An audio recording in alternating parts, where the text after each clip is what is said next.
Looking to resume the regular meeting of council Monday, June 22nd at 7:05. I had no changes to the agenda, so looking for approval of the agenda, please. So moved. Second. All those in favor? Opposed? Motion carried. Public participation. He's leaving. Ken, come back. We love you, Ken. Is there anything you'd like to address council at this time? It's your chance. I'm here in case during any point of the sign piece permit goes, if you've got any questions, otherwise Okay. All right. Seeing no other members of our public, moving on to mayor's message. Council, I didn't have time to catch up with you guys, but I do have a couple of invites that have been put through my office, and I'm just wanting to make sure that council has those. So I will be sending around a email. If you could answer me, that would be awesome. The other one is the recognition of a letter received from Royal Roads University. A sincere thank you. Royal Roads University would like to acknowledge and commend the quick and decisive action of 3 Colwood Public Works employees. Friday afternoon, June the 12th, Glenn Percival, James Fisher, and Ken Anand, along with 2 CRD Public Works employees, were performing regular bridge maintenance at the entrance to the Esquimalt Lagoon when they noticed a fire had begun on the bluffs at the edge of the university's property. We have been told without hesitation they grabbed shovels, extinguishers from their vehicles, ran along the rocky shoreline to get to the fire. When they arrived, they immediately began fighting back the flames while Colwood Fire Department was making its way to the scene. Colwood Assistant Fire Chief John Cassidy said that if it wasn't for the early intervention of those employees, especially with the offshore wind blowing up the hill, the fire would have been much more serious and more difficult to contain and extinguish. We are truly grateful for community spirit and service shown by those employees and offer our sincere thanks to them. So I'm not sure if this made its way to staff file, but I would like to ensure that it does. On top of that, on behalf of council, recognition merit certificates were provided to those staff members acknowledging their actions. So there we go, good on all of them. Looking for adoption of one set of minutes from the regular meeting of council June the 8th. Second. All those in favor? Opposed? Motion carried. Receipt, please, on another set of minutes, finance and admin from January the 15th. Second. All those in favor? Opposed? Motion carried. Correspondence requiring council action. There is a letter there from Islands Trust.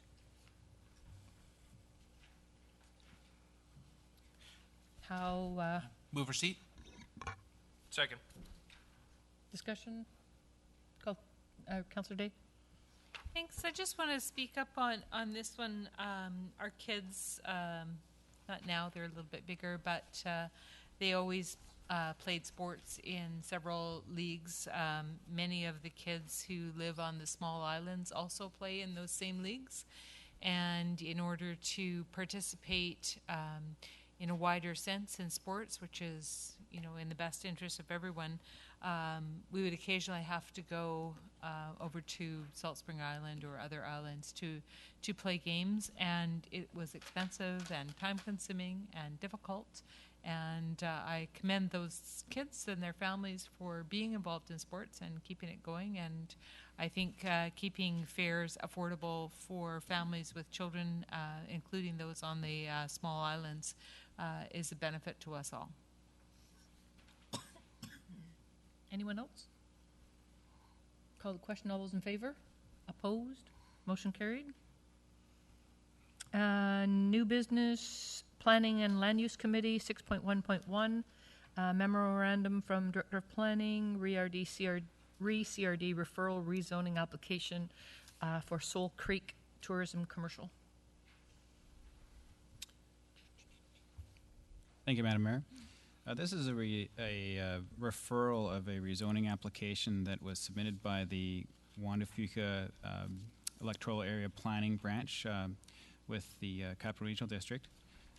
They're outlining an application made to the electoral area concerning legalization of an existing tourist commercial operation. And CRD staff are putting forward a proposal for legalization through a new zone, a Soule Creek Tourist Commercial Zone, to permit the operation of a modest it's a series of a guest house and a series of yurts for tourists. So it's been sent to quite a range of agencies, including the City of Colwood, for comment, and staff is just looking for some direction for how to respond. Thank you. Councillor Day? Thank you. I noted in the application that this is outside of the local water and sewer service areas, and that access to the property is by Powder Main Road through an easement over the adjacent private land. So it is very remote. And it is also in an area where it's possible to negatively impact the rural resource nature of that part of our community. The property is within the watercourses, wetlands, and riparian development permit area, and it's suggested in the report that a report from a qualified environmental professional may be required, and that the riparian areas are sensitive habitat and hazardous floodplain areas, and staff recommends requesting that these areas be protected by a restrictive covenant in favor of the Capital Regional District. So I believe that any development in this area should be required to outline the current condition of the property, create a plan to maintain its ecological values with specific remedies for resolution of any degradation or future conflict between the environment and the permitted uses that are contemplated.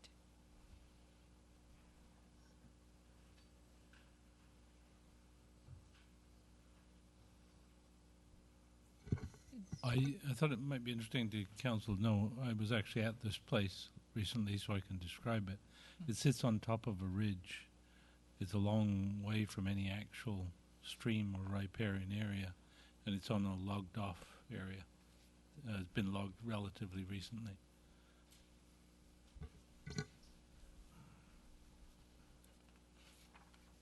Any other members of council?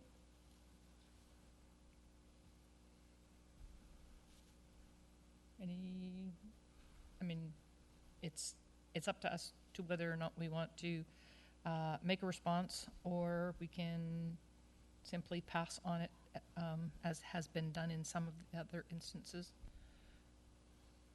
But I need direction.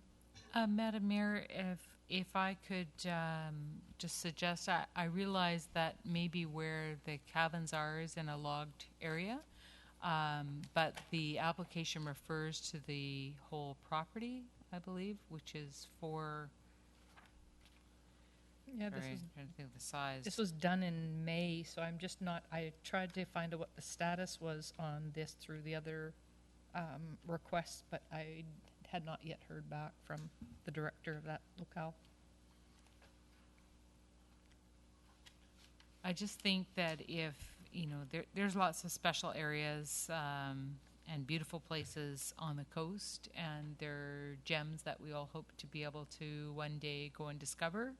And I would just like to ensure that the recommendation that's in the report to be very aware of any sensitive habitat is followed. So that would be my comment, is just to ensure that the riparian values and ecological values are considered in a way that they are protected for the future. Staff, Ian, are you responding to this one then? Basically, our response is based on council's input at this meeting. If council chose not to provide a response, we would probably take a look at any impacts to the city. We haven't identified any yet, and it would be a matter of potentially itemizing some minimal traffic impacts that we could see, or simply putting that we are unaffected by the proposal.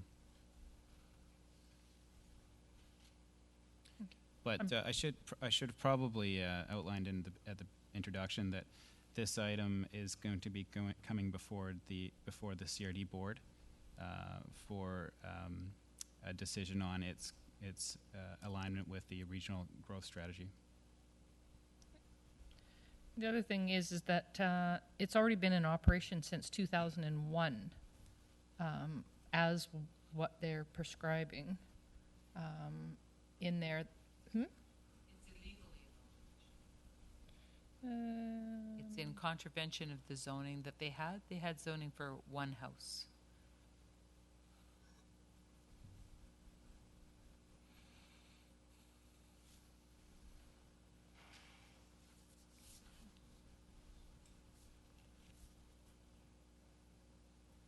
Anyways, looking for something formal. If not, then receipt. I would like to move that the feedback that we provide include a reference to the fourth paragraph prior to the conclusion in the report. Begins with, as the property is within the watercourses, wetland, and riparian DPA, development permit area. Just refer to that paragraph. Be fine by me. Thank you.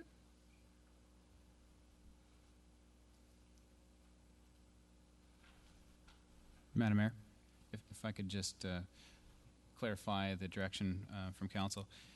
So for what I'm hearing is the direction would be to direct Colwood staff to prepare a letter to the Wanafuka Land Use Committee stating that the watercourses, wetlands, and riparian development permit area be enforced and that a qualified environmental professional report be provided in that process to maintain the quality of sensitive ecosystems. Does that sound good? Okay. Is that catching it? Yep. Okay. Seconder? Any further discussion, comments? Yeah. Yep. So sorry, we're asking for a qualified environmental professional to do a review, but then we're also saying, no matter what they say, we're going to protect this under restricted covenants. Am I reading this correctly? If I may, just for example, in Havenwood Park, where we have watercourses, we have a covenant on those areas where there's been an evaluation done as to what's there now, so that there could be an evaluation in the future as to that whether or not the park is in the same functioning condition 20 years from now as it is now. So by having the environmental professional do the report, then you have at least a baseline to go by as to whether or not the lands have been degraded by anything that happens there.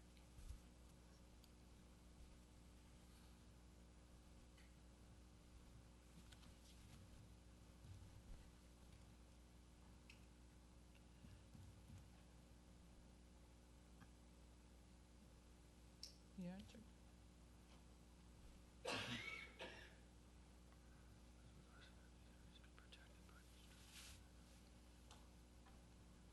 Are you good? Are you still looking? I'm trying to understand. What I'm trying to understand is that, I'll go to staff on this. What I'm trying to understand is that, do we already have a report from a qualified environmental professional that is saying that there already should be a protective covenants on this? Like what?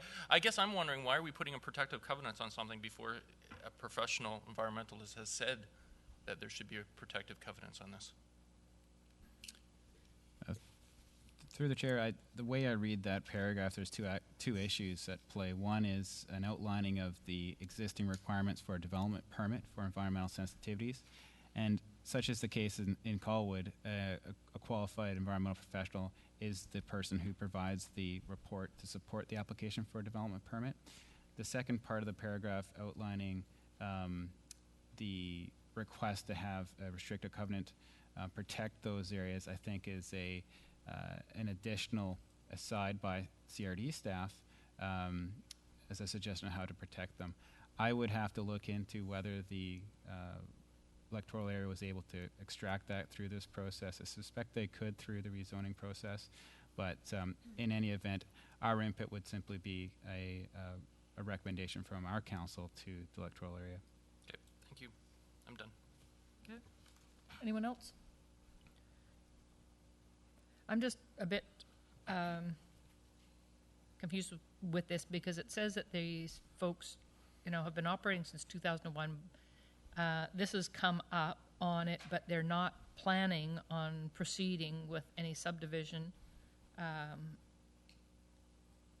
because of geotechnical constraints as identified by the provincial approving officer. So I'm not even sure why this is here at this point. It goes on to say staff recommends alternative 1, referral of proposed bylaw 4018 to relevant CRD departments, agencies for comment, as well as the board for determination of consistency with the RGS. And a public meeting, but I can't see where alternative 1 is in this bylaw.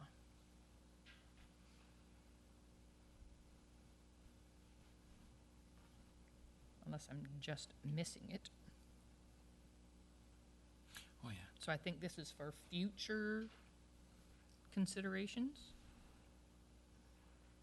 If I may, Madam Mayor, when I read the report, at least how I read it, was that the property was resource lands zoned and had a tourist accommodation put into it, which is contrary to that zoning that currently exists. And so in order to operate that small tourist amenity that they have there, they're asking, and perhaps the planner has more information. So this is a catch-up. Yes. Madam Mayor, Yep. just to follow up on your question. So this is a rezoning application that is in stream. The bylaw is attached to the submission. So this is as a package going through the process, firstly through the land use committee at the electoral area level, and then on, if successful, to the CRD board. Okay. All right. Anybody else? Call the question on the motion before us. All those in favor? Opposed? Motion carried. Thanks, Councillor Day. 6.1.2 DVP Permit Application 15006 for 1742 Island Highway. Thank you, Worship. At the last meeting, we heard that the applicant is requesting to vary the Section 12A of the sign bylaw number 60 to permit one double-sided electronic message center sign in sign district D, Section 12B, subsection I of the maximum allowable sign area for a multi-sided freestanding sign structure from 11 square meters to 31.7 square meters, and Section 12B, subsection 3, to increase the allowable height of a freestanding sign structure from 6 meters to 7.9 meters in order to replace an existing freestanding readograph sign for the Colwood McDonald's restaurant that was constructed way back in 1977 prior to incorporation. The new sign is entirely automated and will automatically adjust as daylight changes. The sign will comply with the McDonald's company policy, which only permits text display, not scrolling, flashing, or video display that could be hazardous to drivers and pedestrians. And is it expected that the new sign will complement the recent boulevard improvements compared to the number of existing readograph signs that are along the main corridor, of which many as we all can see, are outdated and in poor condition. What will also happen is the current version of the Golden Arches is not currently legal. So by going through this process, it will make it so. Should council approve this recommendation. And so it was so moved, recommended by committee, and I so moved that DVP number 15-006 be approved, subject to the following conditions. A, that the design of the sign is substantially compliant with the sign drawings attached to the Appendix 2 of the staff report, redevelopment variance permit application number DVP-15-006, 1442 Island Highway.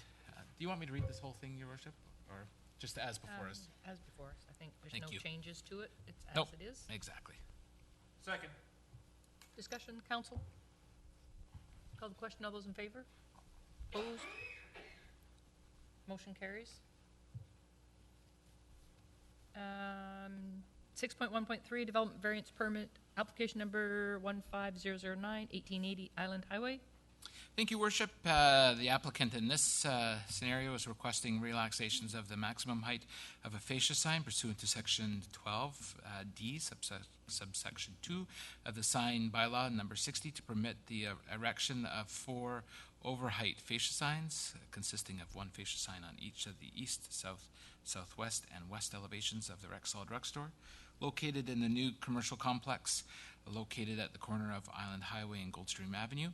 And the committee had some good discussion and decided with the size of the building it was actually quite fitting with the artist renderings that the signage is actually off the street and it's attractive, and it really is complementary to that particular building. So it was recommended by committee, and I so move that the recommendation before us. Conversation, discussion? It's very off topic, but just looking at the picture on page 3 to our planner. Of the report? Of the original report. of the original report, so I don't know what that is. Sorry. That's after last meeting. Yeah, sorry. Yes, that picture. So, I'm just more curious about the clock itself. The clock's up right now, but it's all got like a blue background and stuff. Is that staying, or is it going to look more like that, where it's all clear?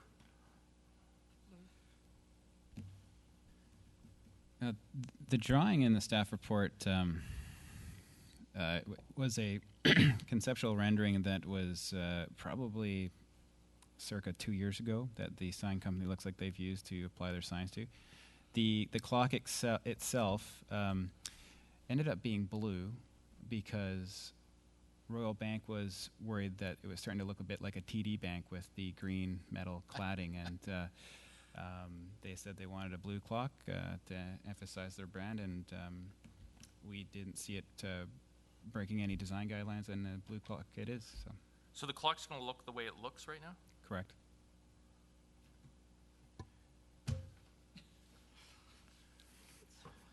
Until you graffiti it. What signs are they talking about? These guys. Up top ones? Yeah.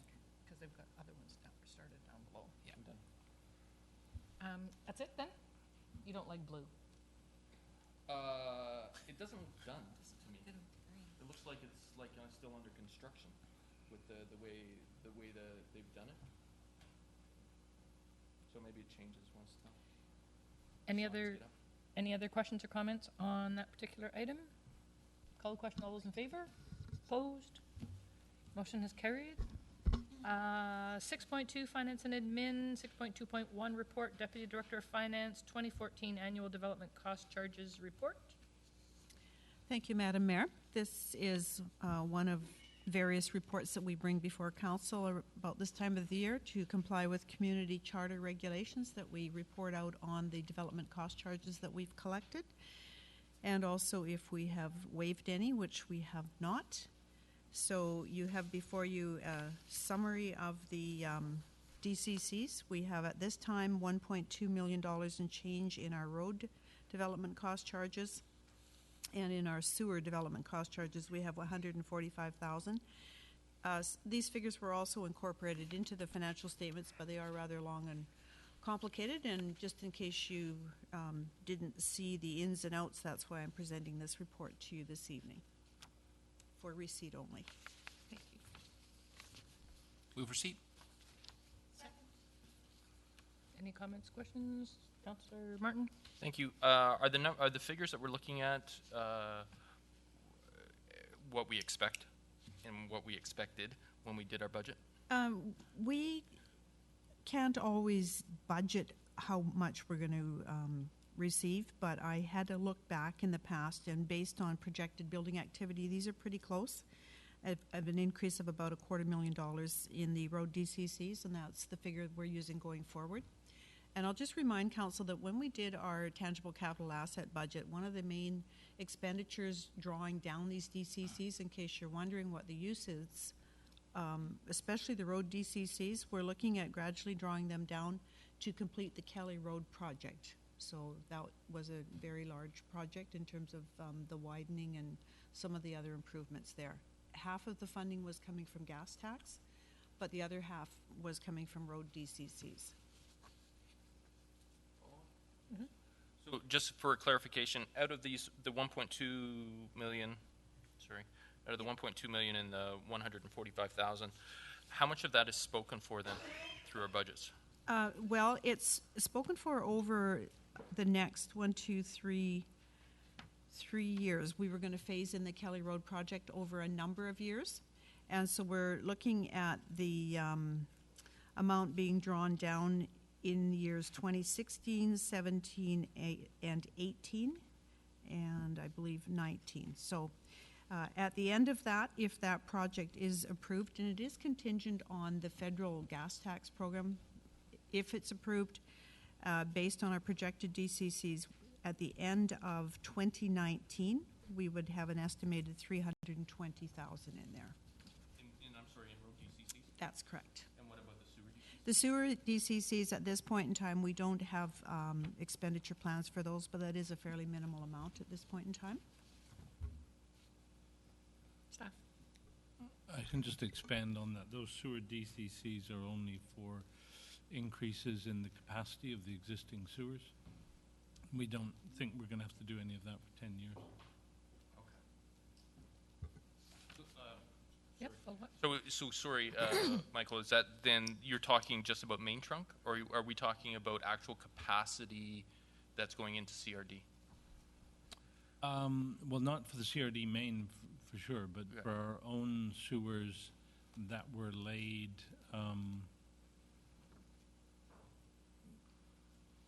I can't remember the date, but as they stood at, I think it was 2008, something like that, as the sewer stood then. As we add more people to the system, Yeah. they will eventually become full. Right. But we think it's, Okay. about a decade away, and the first thing that will need work is small parts of the main on Machosen. So is any new development contributing to sewer DCC then? Only new development in non-exempt areas. So, for instance, all of Royal Bay is exempt. Allendale Pit is exempt. There's quite a lot of exempt property. Thank you.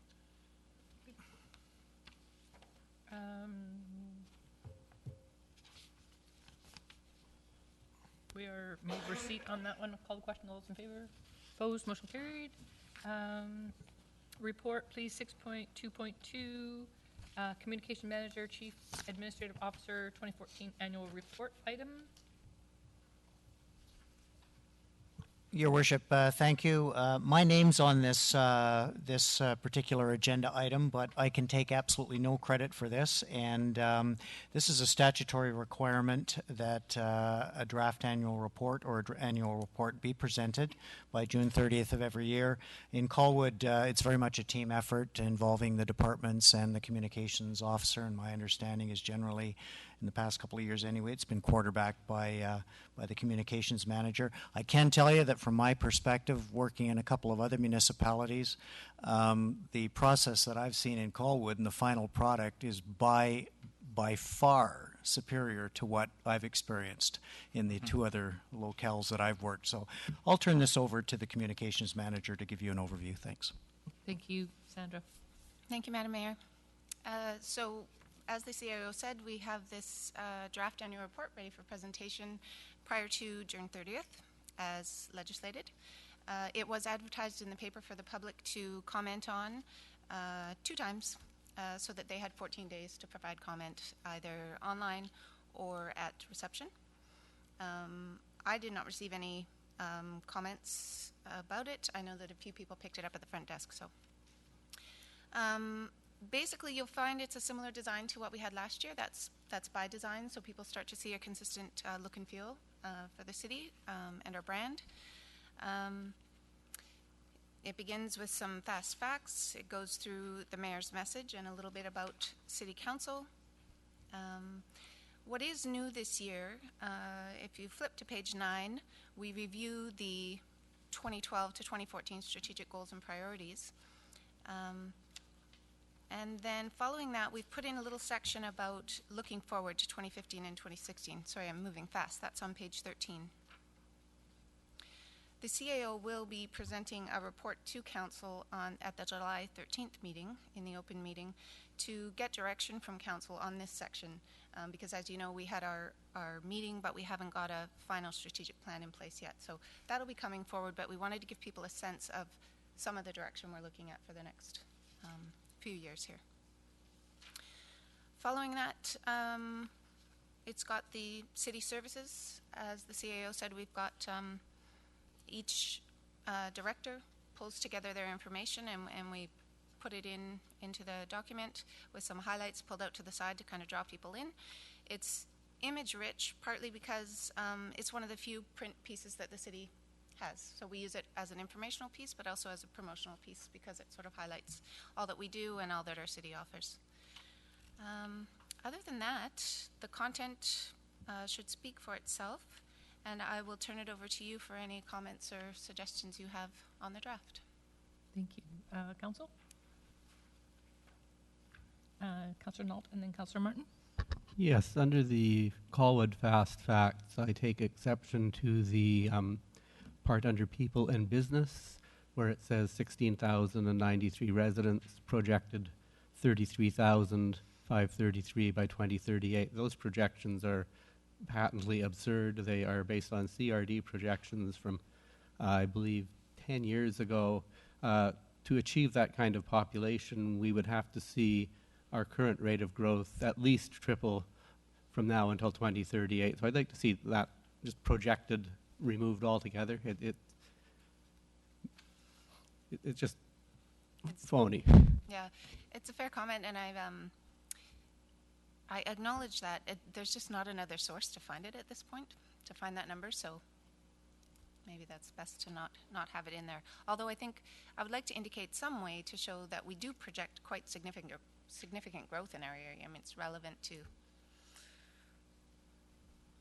our growth has been approximately 2% as far back as 1992.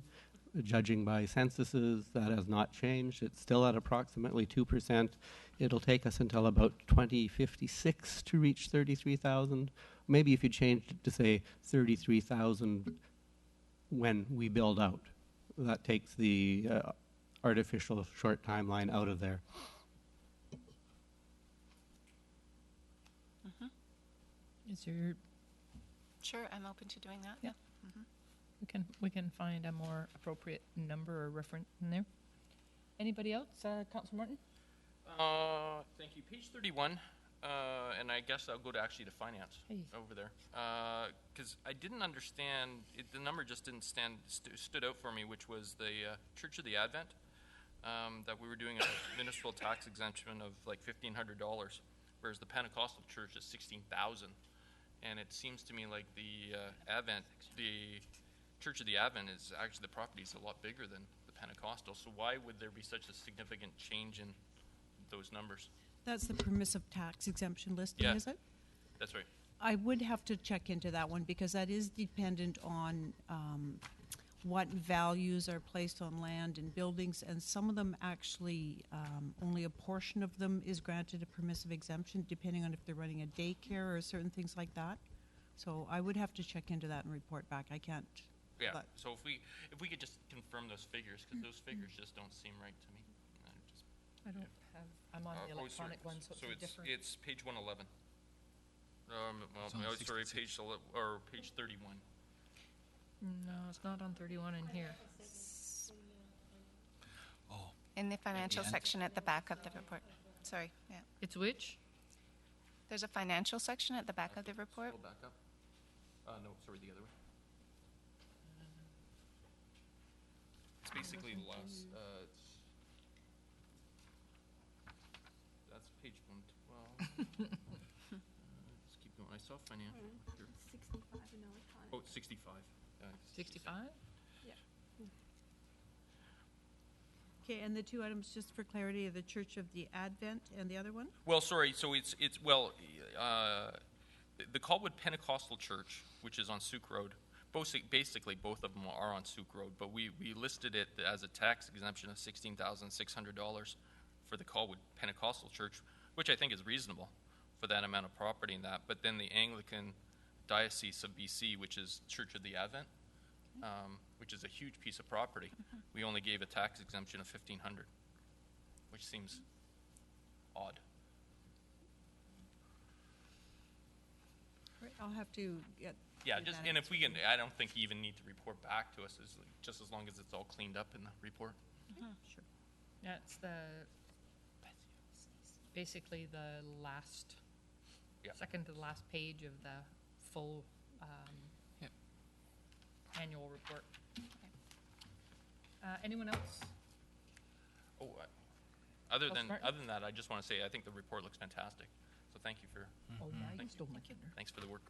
Anyways, yes. Sorry. Thank you, Sandra. It does, and we'll take a look at those couple of things. Do you need action on this then from council, or does it? What? You move your seat with those staff corrections. If council could approve the annual report. Approve. Okay. So looking for approval, council. So moved. Second. Any further discussion? Call the question. All those in favor? Opposed? Motion carried. 6.3, policy revision, recognition and retirement. Who's leading that one? Do you want me to do that? It came from finance and admin. Is that Councillor Trace? I'll take a stab at it. I wasn't at the meeting, but I'll just go from my homework here and see how well I do. The Director of Administration put forward a amended or replacement policy to rescind the previous policy and adopt a new policy for recognition and retirement. Just taking out some, oops, let me get the policy in front of me. Currently, I guess there's a separate ceremony to acknowledge staff for their long service and good work, and it's proposed that it be amalgamated with the Christmas party, so it's just all one function, which makes sense because there's a better turnout of staff and management there and council members to be a part of such a important event. So this policy was sent to Admin and Finance Committee, and to approve this, rescind the previous policy and approve the new one, to change the policy in, just a minute, to that the city will host an annual Christmas dinner for all employees, and the city will also recognize through a reception for the time and effort contributed for the members of various civic committees appointed by council.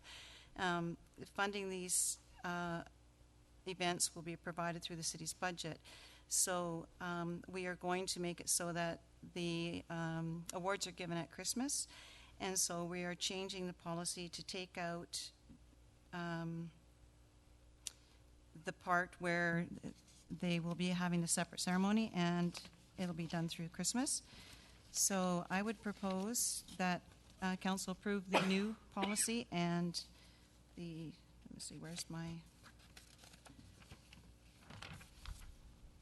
that's the wrong one.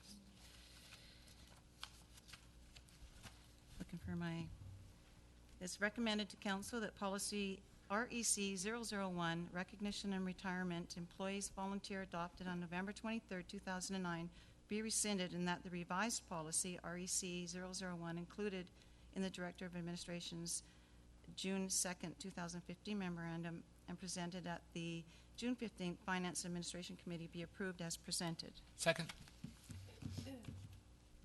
Do we have to do that in two separate ones? Rescind first off and then add this, or can it be all done in one? All in one? Okay, we're good. Any further questions, comments? Call the question. All those in favor? When is the next one? Opposed? Motion carried. 6.2.4, review of webcasting and draft webcasting policy. Yeah, go ahead. Thank you, Worship. I'll take this one on.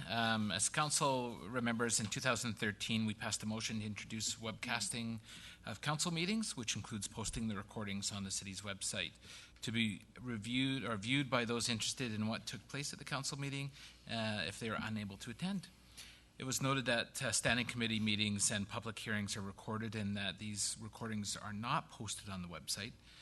Rather, that staff uses these recordings to assist with clarifying the notes and motions recorded by the minute taker at the meeting. We had some discussion whether the city should or could consider moving to live webcasting, but after discussion, it was felt that it wasn't recommended by staff as there would be some extra costs associated with that. There'd have to be an extra staff member that would be at the meetings to assist with the computer work of tagging and attaching the discussion to the agenda items on the webcast, and paid at overtime rates of $45 per hour. So we just didn't think that was appropriate, at least at this time, that we live stream. So the feeling was that we should continue with the status quo as the current practice. And so it was recommended by committee, and I so move that council direct staff to continue webcasting council meetings with every effort to be made to have the recordings on the city's website within 2 business days following the meeting. And 2, the draft webcasting policy, WEB 002, be amended to include as bullet number 11 that video recordings of council and committee meetings and public hearings may be used to assist minute recorders with transcribing their meeting notes. And finally, 3, that webcasting policy WEB 002 as amended be forwarded to council for consideration and approval. Discussion? Councilor Martin? Thank you. Looking to our staff, specifically our CAO and our Director of Administration, we pay $600 a month for this service, and it seems to me as though, like, that's basically $7,200 a year. And could we not just purchase a server to store the information ourselves?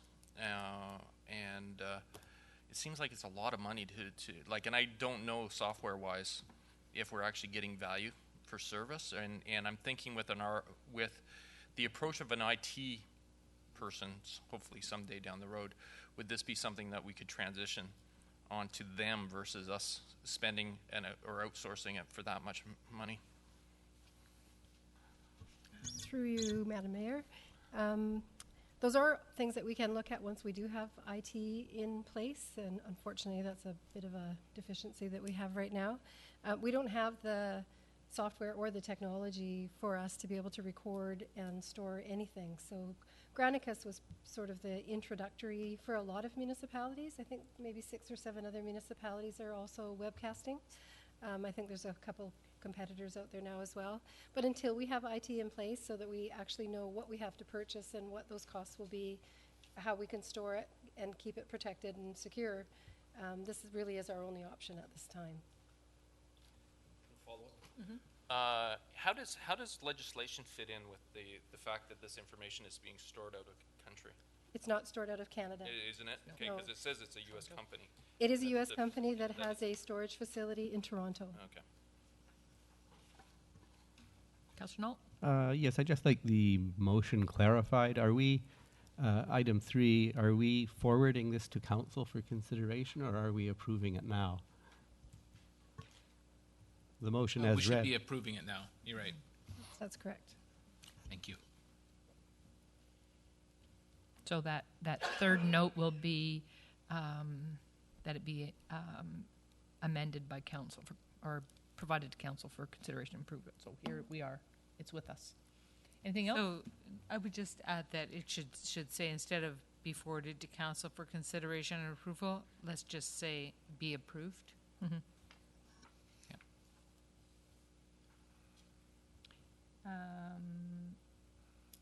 Anything else? Call the question then. All those in favor? Opposed? Motion carried. 6.2.5, Freedom and Information Protection of Privacy Bylaw.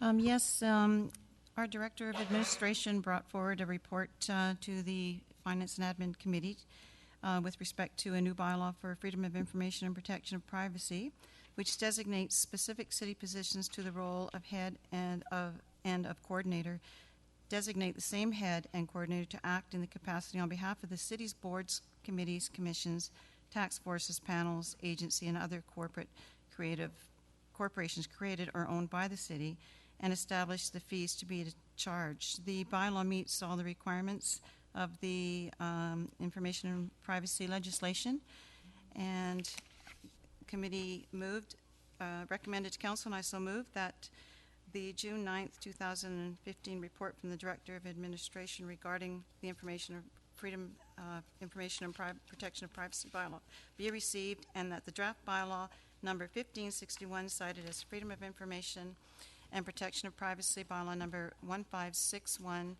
2015, be forwarded to council for enactment.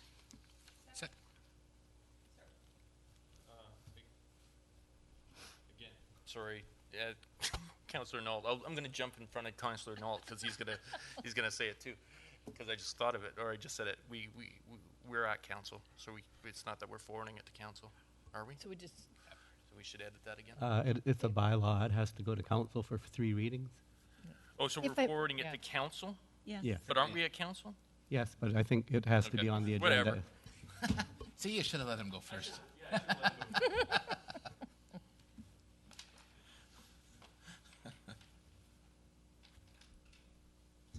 So on the bylaw, do we provide introduction at this time? No, this is the direction from committee, or the request from the committee to forward it for enactment, and later on the agenda tonight, under the bylaw section, is this bylaw. All right, so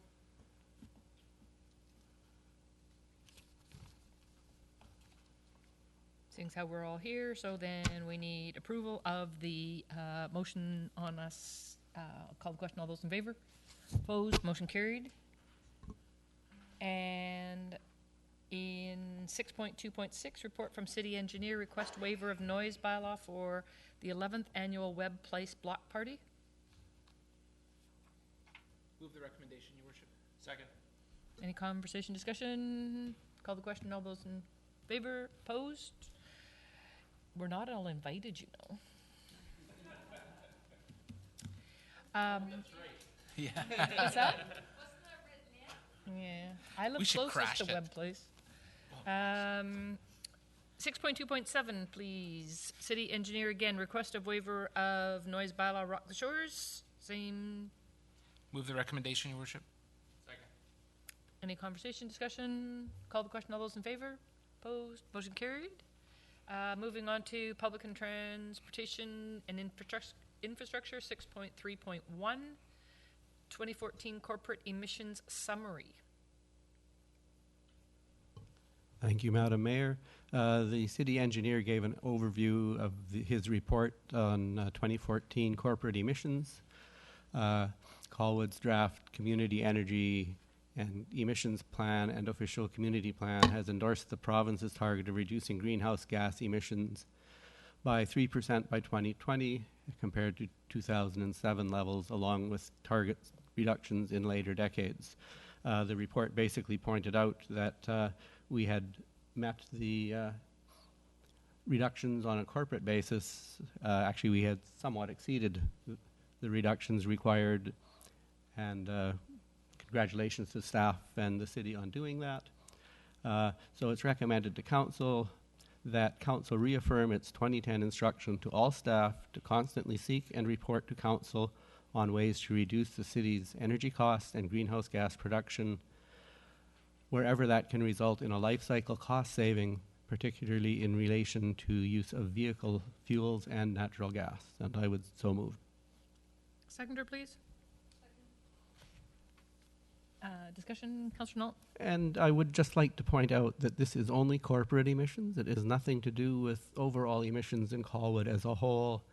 Struggling with the master transportation plan, I can tell you those emissions are only going to continue to go up until we can wean people away from single occupancy automobiles. Councillor Day. Thank you.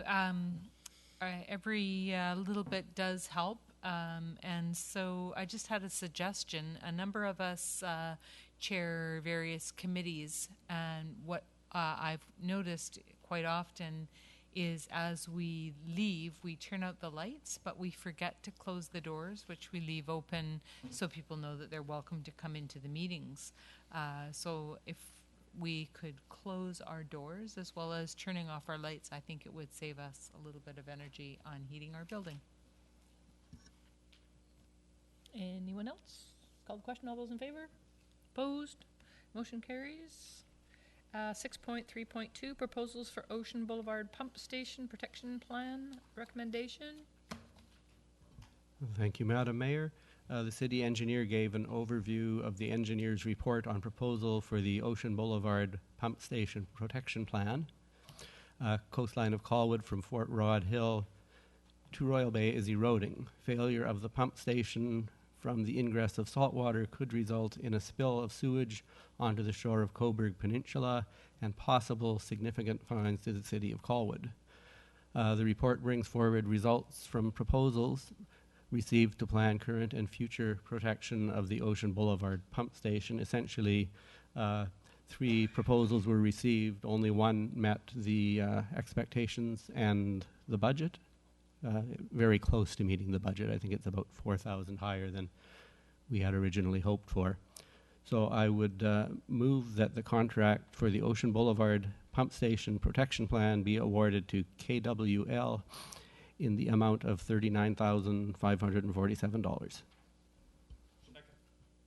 Discussion, council. Call the question. All those in favor? Opposed? Motion carries.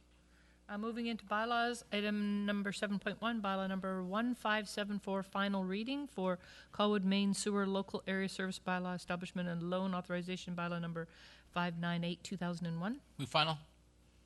Second. All those in favor? Opposed? Motion carried.